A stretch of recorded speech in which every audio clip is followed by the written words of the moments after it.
Hey guys, today I have a kind of a fun-ish video for you. These are my 5 tips for keeping your marriage kind of fun while still raising tiny people, particularly like toddlers. I don't know exactly what I'm going to title this because it's kind of like a weird concept. I don't know exactly what a catchy little phrase is for this, but let's hop right in and let me give you my 5 tips plus 1 extra bonus tip. So let's go. I have a 2.5-year-old and a 7-month-old, both boys, and I have definitely noticed things are a lot different since having baby number 2, so I thought I would just kind of put together these tips for you guys, just stuff that I find makes it feel like life doesn't suck while I'm trying to raise these tiny people and still get along with my husband and still kind of have us time. Let's just hop in. Tip number 1. Put the kids to bed early so that you can have some spouse time. That doesn't necessarily mean like sexy time, just time that you guys can be together without the children, without worrying about the children or talking about the children or any of that. We always put the boys to bed at 7:30ish, and then we go to bed kind of early. We're in bed by 9. So from 7:30 until bedtime, we have us time, and we typically just use it like watching TV. If we're watching anything other than kids shows, it's a win. So just having any kind of time together to yourself, I think that bedtime is a really good place to put that. Kids need a little extra sleep compared to grown-ups anyway, so put them to bed early and spend that little hour together, just the two of you, without worrying about the kiddos. Tip number 2, go out to dinner. Even if you bring the kids with you, at least you don't have to make a meal and clean up all the dishes from that meal. But if you can, get somebody to watch the kids for just a couple hours. It feels nice. It feels fancy. Going out to dinner is like a fun event, a special occasion thing, instead of like a regular thing like maybe it used to be before you had kiddos. But going out to dinner, just the two of you or as a family, is just a way to kind of switch things up a little bit and make it a little bit more exciting.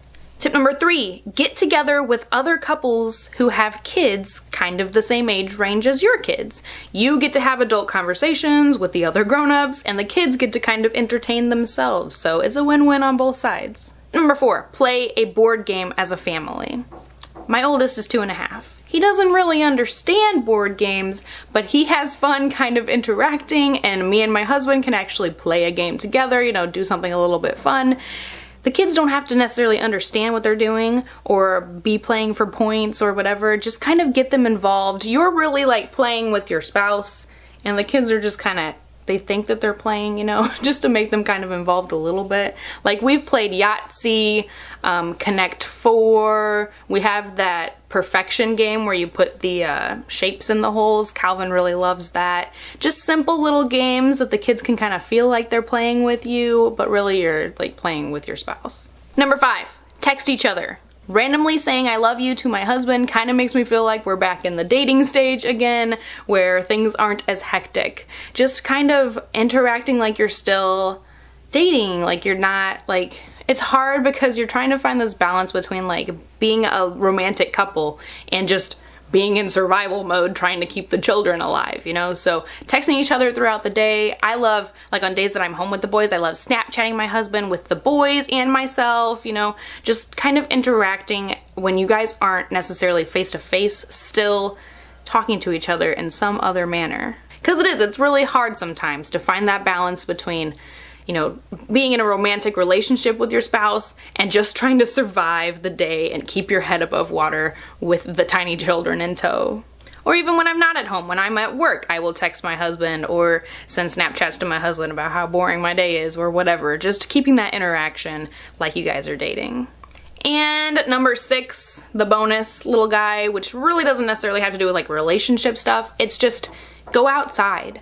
Seriously, if I have learned anything in these 2.5 years of having kids, is that going outside can fix a lot of things. If things are just getting a little hectic, things are getting snippy, nobody's in a good mood, take everybody outside, go for a walk, go to the park, just go somewhere and do something outside, and it makes everybody feel better. Getting that sunshine in really does help brighten everybody's mood and can keep, you know, the situations, the arguments, the snippiness to a minimum if everyone can just go play outside. I think it's good for both grown-ups and kiddos especially, and when the kiddos are happy, the grown-ups are happy. So I would totally recommend just going somewhere, anywhere, when you have a minute. So that's it. Those are my tips for you guys. I hope that you kind of enjoyed them. I hope they were a little bit helpful or entertaining in some way. If you have anything else to add, please leave it down below. If you guys liked the video, give it a thumbs up, and I'll talk to you next time. Bye.